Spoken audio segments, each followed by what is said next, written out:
Hi guys, I'm Glenyce Hughes and I am the radio show host for Living in the Magic of Possibilities, which is a weekly radio show on the Empowerment Channel on Voice America. And today I am at the beautiful Crystal Cascades here in Australia. How did I get so lucky? And it's absolutely one of the most beautiful places that my husband and I have seen in the world, and we've been many places. So I really desired to do a video for you from here with some of the Cascades behind me. There's many more along the beautiful walk. It's just so phenomenal. So, all right, today I wanted to talk about pathetic. If you listened to last week's show, it was called The Joy of Playing Pathetic. And I really encourage you to check it out. If being pathetic, playing pathetic, anything to do with pathetic drives you crazy or you play with it, check the show out. The link is in the box below. I wanted to talk today about being pathetic with money. So I have been pathetic with money for years.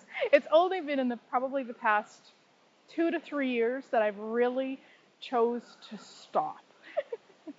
And I wanted to share with you a little bit about my history with it, but really how I changed it, because I know many of you are also ready to change it. I get lots of messages and emails and talk to people at classes around the world, and so many of you are ready to change it, and I'm so, so grateful.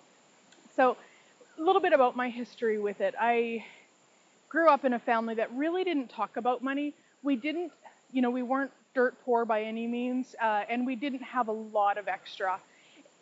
And I don't know much more about it than that. I really don't. It wasn't talked about. I never heard my parents discussing it.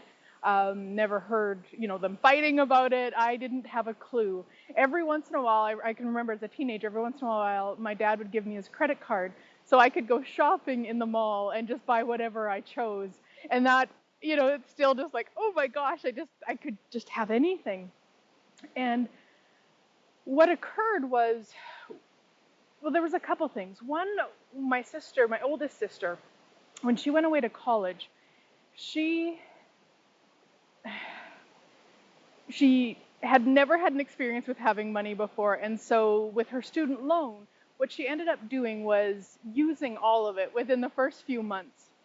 And I remember there being a lot of, I don't remember fights or anything, but I just remember there being a lot of like energy like that around it. And so that was probably my first idea of not having enough or spending too much. I just recall that as an energy.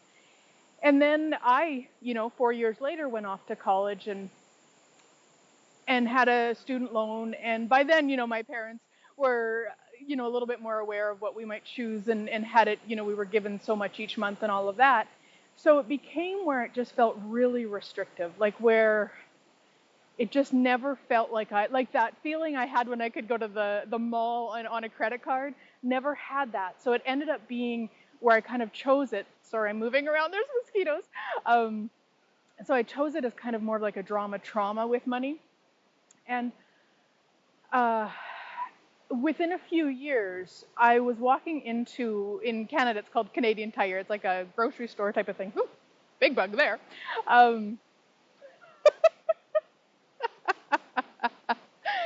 Oh my gosh. Okay. So anyway, walking in there, and there was somebody standing there asking if we wanted credit cards to the Canadian Tire store. For whatever reason, I chose it. Maybe it was the energy of having a credit card like my dad did. And at that time, because it was so many years ago, it was only for the store. So I kind of justified it within myself, saying, well, you know what? I don't really buy anything at Canadian Tire, so it doesn't matter. Yeah. Maybe they say famous last words. Because what occurred was, oh my gosh. Sorry. So what occurred was they eventually changed Canadian Tire and put it to a MasterCard, which I could use anywhere. And I did. I created so much credit card debt. I'm not sure the year, if it was 2010 maybe, or maybe a little bit before that, I'm not sure. And I had over $15,000 in credit card debt. So I was paying, it was 9.99%, but I was still paying 9.99% on over $15,000. and stressed about it and worried about it and kept it as a secret from hubby because our money has used to be really separate, and created really a lot of pathetic around it, and then used it as an excuse to judge me over and over and over. And then I realized that it actually came down to me choosing to change it. Like it wasn't, because I did a lot of the law of attraction stuff, a lot of the metaphysical stuff of, just sit and hope for it and wish for it and dream for it. There's horseflies. Oh my gosh, this is so funny. And I realized very quickly that, well, not very quickly, within years, that wasn't actually working. So what I did was I looked at basically what was it going to take for this, for me to create and change this. And it was action. Like it was just action and choice and action. And so what I chose, at that time I was teaching Reiki classes, probably the majority. I was teaching a lot of different things, but Reiki probably the majority of it. So what I chose was, from that moment forward, every penny I made at a Reiki class, not even taking expenses off, but every penny that I made went towards that credit card debt. And in less than a year, I had it paid off, which was huge for me, like huge, huge, huge. And the other thing I was doing was starting to realize, like, holy shit, I really have been basically entertaining myself with this debt. And I'm ready to change that. Like there's a lot of things we can distract ourselves with, like horseflies. All right, so now I am equipped with a stick. So you may see me doing this, and what that really is just getting rid of the horseflies who think I'm a really tasty treat right now.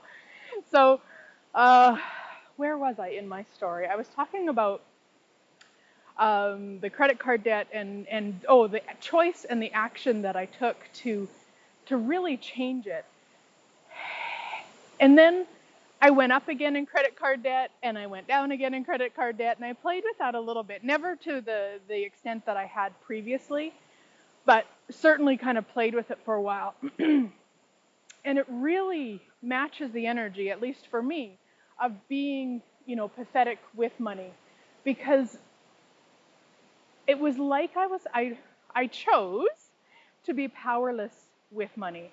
So what occurred was that it had my puppet strings, and I would judge myself, and I would entertain myself, and when I say entertain, I don't mean like I would just sit and laugh about it. I mean I would actually entertain myself with the judgment of me, the stress of me, the upset, all of that. And I mean, that may not sound like entertainment, and yet it matches the energy. Like really, when you spend that much time on something that you're choosing, it's not ever going to create more. And that was really a big part of it for me, was to acknowledge and recognize I was choosing to create that trauma with money. I was choosing the pathetic with money.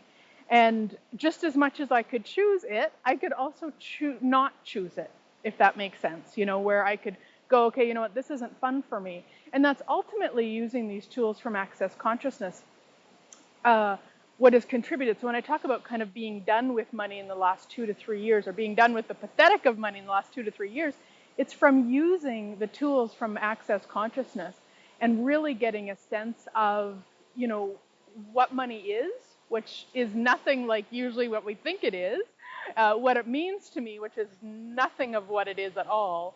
And then the biggest part of it, the thing that probably really, really started shifting and changing it for me, was stopping allowing money to choose for me.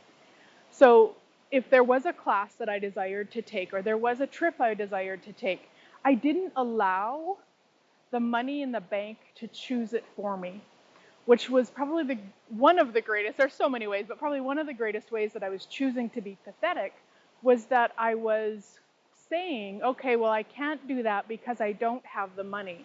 Which, how pathetic is that? Like, that's total pathetic, because it means that I'm not the creator of my life. It means the amount of money in my bank account is the creator of my life.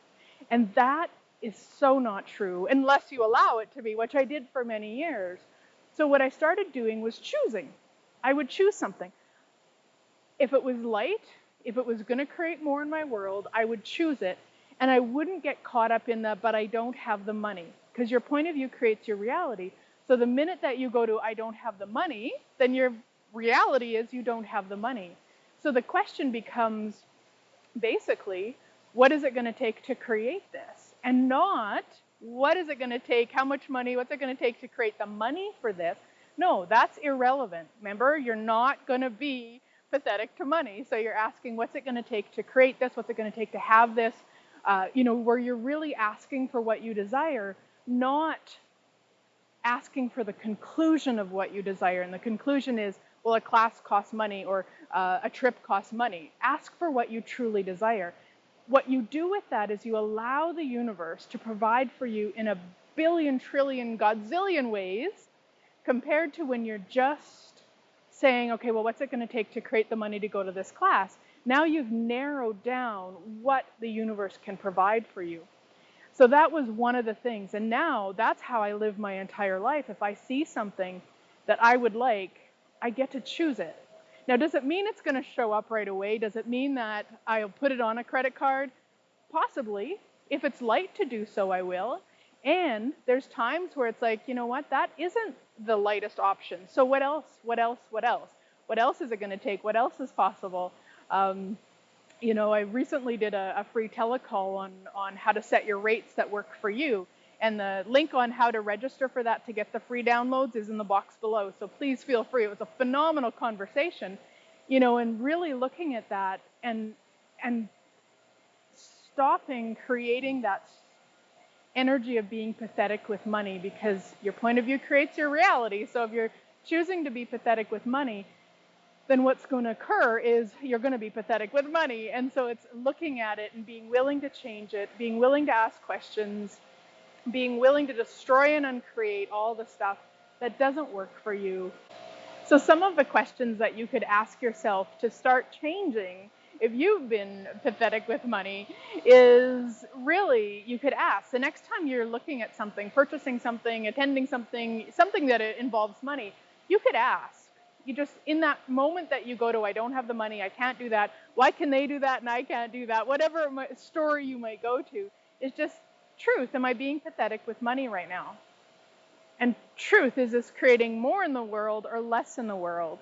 So that you can start to get a sense of the energy that comes up for you when you are choosing pathetic.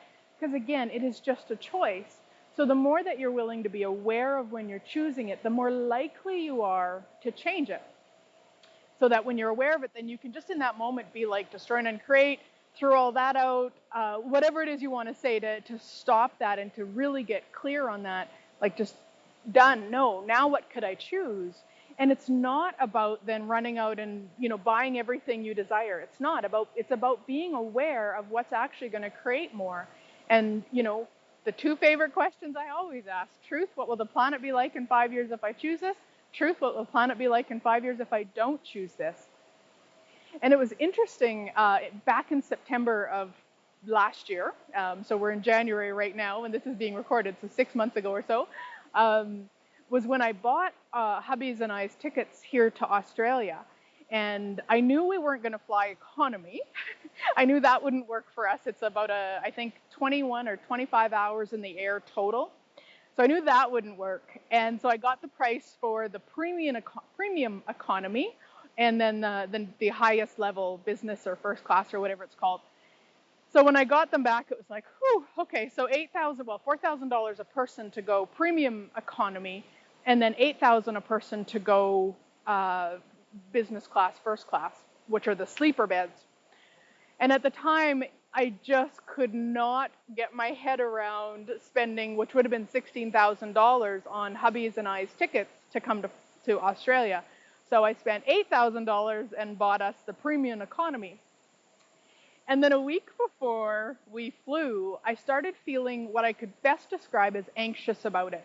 I knew it wasn't anxious, but there was something. My awareness was letting me know something. And so I was asking questions around it, and I got to where I asked my body, what's up? What's going on? Let me know, what is this? And it was interesting because the awareness I had was that premium economy would not work for hubby and I.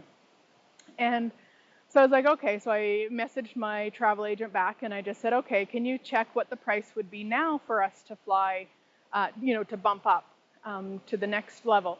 And so she checked and it was the same price. So another $8,000 for us to do that. And, in 𝗧𝗵𝗲, it was light to choose it. And so ended up, doing another $8,000 for the tickets here.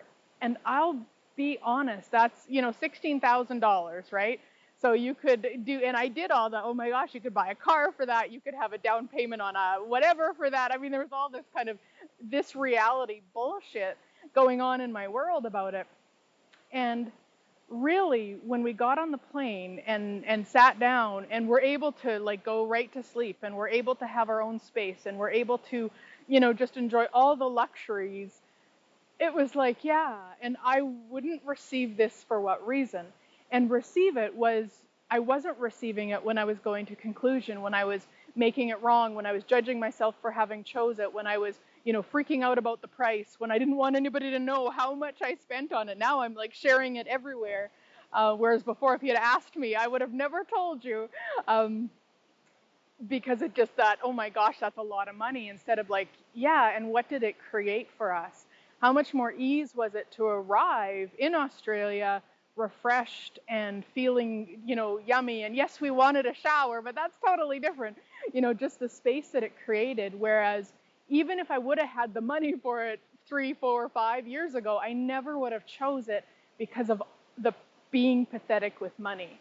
And there may be a time where it's not going to create more to choose it. So it's about being willing to ask the question every time and not go to the conclusion of I have to be in first class, I have to do it this way, I have to have this, I have to have that. It's like, no, it's the willingness to always be in question.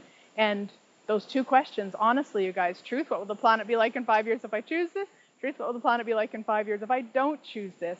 And allow yourself to choose what's going to create more and not go to the conclusion of I don't have the money. It's like, hey, okay, universe, I get it's going to create more for me to choose whatever. What's it going to take? Show me what I can be and do different today to choose this right away. And before I end the video, I want to talk about that for a minute. Show me what I can be and do different today.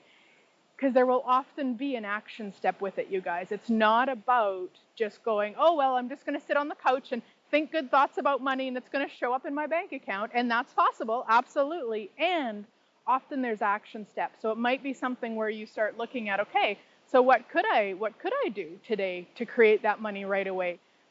Nope, don't ask that. I just did it. Remember I said not to ask about money? What could I be or do different today to go to that class right away, to be part of that right away, to go on that trip, to whatever it is, and stay in the be or do different. Be and do different. You might hear Gary or other people in Access say be or do. It's actually be and do, because there's a being and there's a doing often. So it's the willingness. What can I be and do different today? So I am going to end this video now because I'm literally getting eaten alive by horseflies, and my handy little stick here is helping, but I really have to go. So thanks for putting up with the moving and all of that. I hope that the scenery was enough to keep you distracted with my moving around. Thank you so much. Again, check below for the links that I talked about. And yeah, what else is possible for us with stopping? What else is possible for us to choose beyond pathetic in every area of our life? Thank you so much. Again, I'm Glenyce Hughes, host of Living in the Magic of Possibilities on Voice America, the Empowerment Channel, and I'll talk to you soon.